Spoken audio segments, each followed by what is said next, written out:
Back to news. అధికారం గురించి కాంగ్రెస్ నేతలకు అంత తొందర ఎందుకంటూ చురకలంటించారు తెలంగాణ సీఎం కేసీఆర్. ఇంకా 27 నెలల సమయం ఓపిక పట్టాలంటూ వ్యంగ్యాస్త్రాలు విసిరారు. ప్రతిపక్షాలు ప్రభుత్వంపై అడ్డగోలు విమర్శలు చేస్తున్నారన్నారు. అధికారం ఎవరికివ్వాలనేది ప్రజలే నిర్ణయిస్తారని సీఎం చెప్పారు. తెలంగాణ మండలిలో గవర్నర్ ప్రసంగానికి ధన్యవాదాల తీర్మానంపై జరిగిన చర్చకు సమాధానమిస్తూ ఈ వ్యాఖ్యలు చేశారు సీఎం కేసీఆర్. విమర్శ చేయవచ్చు డెఫినెట్గా, కానీ ఒక అక్కస్తో కూడుకున్నట్టుగా ఒక దీంతో ఉండకూడదు అధ్యక్ష. పద్ధతి కాదు, ఉంది అతను అనిపించుకోదు. ఓ కక్షపూర్వకంగా మాట్లాడడానికి కరెక్ట్ కాదు. సందర్భం ప్రజాస్వామ్యం కాబట్టి, డెమోక్రసీ, ప్రజలు ఎట్లా నిర్ణయిస్తే అట్లుంటుంది అధ్యక్ష. ఆ రోజు ఎందుకో మరి ప్రజలు రాష్ట్రాన్ని మా చేతిలో పెడితే సేఫ్ ఉంటుంది అనుకుని మాకు అప్పగించింది, అయిపోయింది. That story is over. మళ్ళీ అర్జెంటుగా పవర్ కావాలంటే ఇంకో 27 నెలలు ఆగాలి అధ్యక్ష. అంత తొందరపడితే ఎట్లయితే? సగం అయిపోయింది, టైము 3 నెలలు అయింది, సగం మీద 3 నెలలు 5 నెలలు అయింది. ఇంకొక 27-26 మంత్స్ ఆగాల. పీపుల్ విల్ డిసైడ్ టుమారో మంచి ఏం చెడ్డేందని. తెలంగాణలో రాజకీయ అవినీతిని బొందపెట్టామన్నారు సీఎం కేసీఆర్. కాంగ్రెస్ పార్టీకి అవినీతి అలవాటైనందునే ఆ పార్టీ నేతలు తమ ప్రభుత్వంపై విమర్శలు చేస్తున్నారని వ్యాఖ్యానించారు ఆయన.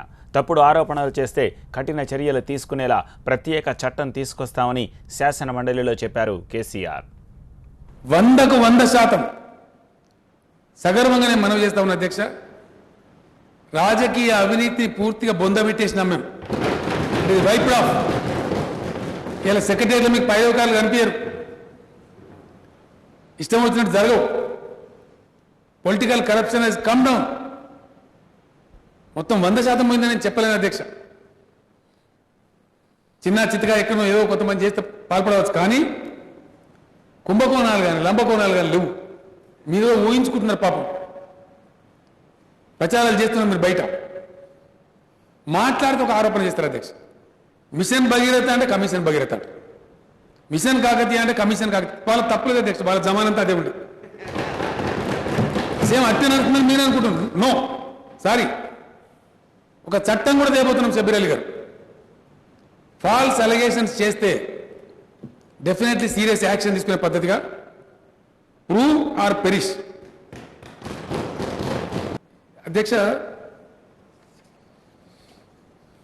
నేను నిన్న ఒక మాట చెప్పిన, మీరు ఊహాజనితమైనటువంటి మాటలు తప్ప ఒక్క వర్డు గవర్నర్ ప్రసంగంలో, ఎస్ మేము అప్రూవ్ చేసామండి, క్యాబినెట్ అప్రూవ్ చేసినాం, విను, ఒక సెంటెన్స్ కూడా ఫాల్స్ కనుక ఉన్నట్టయితే 5 నిమిషాలు నేను రాజీనామా వేస్తాను చెప్పిన అధ్యక్ష.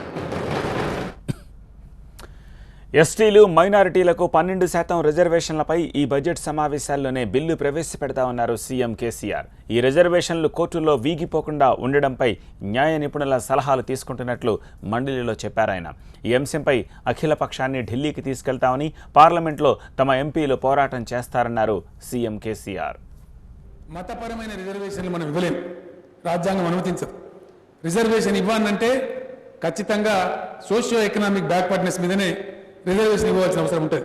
బీసీ కమిషన్ వాళ్ళు పర్యటన చేస్తూ ఉన్నారు. బహుశా నెక్స్ట్ 2-3 డేస్ తర్వాత వాళ్ళు మాకు రిపోర్ట్ ఇవ్వబోతా ఉన్నారు.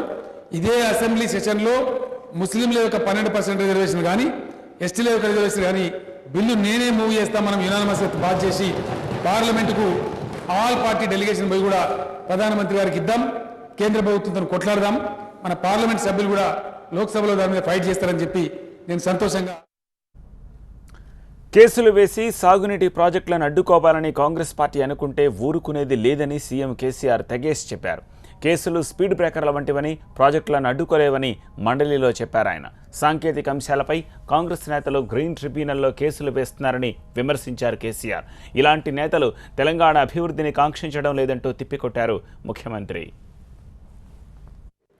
కాంగ్రెస్ పార్టీకి చెందినటువంటి, కాంగ్రెస్ పార్టీ తరఫున పోటీ చేసి ఓడిపోయినటువంటి వాళ్ళు 35-36 కేసులు వేసిన అధ్యక్ష. కేసులు వేసే విధానం కూడా ఎట్లుంటుందండి? ప్రభుత్వానికి ఒక ఆదుర్ద ఉంటుంది. ఏదైనా ప్రాజెక్ట్ అంటే ఫాస్ట్గా రావాలా, నీళ్ళు తొందరగా వీలైన తొందరగా తెచ్చుకోవాలి ఉంటుంది. పర్యావరణం కోసం అనుమతులు అప్లై చేసి పనులు మొదలు పెడతారు అధ్యక్ష. అలా వ్యక్తుల స్వార్థమే ఉండదు, తొందరగా ప్రాజెక్ట్ కావాలి, ప్రజల స్వార్థం. కాంగ్రెస్ పార్టీ నాయకులు వేసే కేసులు ఎట్లుంటాయంటే అధ్యక్ష, టెక్నికల్ మ్యాటర్ తీసుకొని గ్రీన్ ట్రిబ్యునల్లో కేసేస్తారు అధ్యక్ష. అంటే కాంగ్రెస్ పార్టీ ప్రాజెక్టును అడ్డుకుంటున్నది అని స్పష్టంగా అర్థమవుతా ఉన్నది. దాంట్లో చాలా 100% క్లారిటీ ఉంది. లేకపోతే ఎందుకు పోతారంటే గ్రీన్ ట్రిబ్యునల్ ఒక టెక్నికల్ అంశం మీద పోయి అడ్డుకుంటామంటే ఆపాలన ప్రయత్నం కాకపోతే ఏందది? ఇది రాష్ట్రాన్ని కాంక్షించి వాళ్ళు చేయాల్సిన పనేనా? ఇట్లా చేస్తారా? కానీ చేస్తున్నారు. అది ప్రజలకు కూడా అర్థమవుతా ఉంది. కానీ 600 అధ్యక్ష, తమ ద్వారా గౌరవ సభ్యుల ద్వారా నేను ప్రజలకు హామీ ఇస్తా ఉన్నా, ఇరిగేషన్ ప్రాజెక్టులు చాలా విజయవంతంగా సక్సెస్ఫుల్గా పూర్తి చేస్తాం. దాన్ని ఆపలేదు, ఎవరు కూడా ఆపలేదు. ఈ స్టేల ద్వారా దీని ద్వారా దాని ద్వారా ఆపుతాం అనుకుంటే that can be a small speed breaker, కానీ మొత్తం ప్రాజెక్ట్ ఆగదు.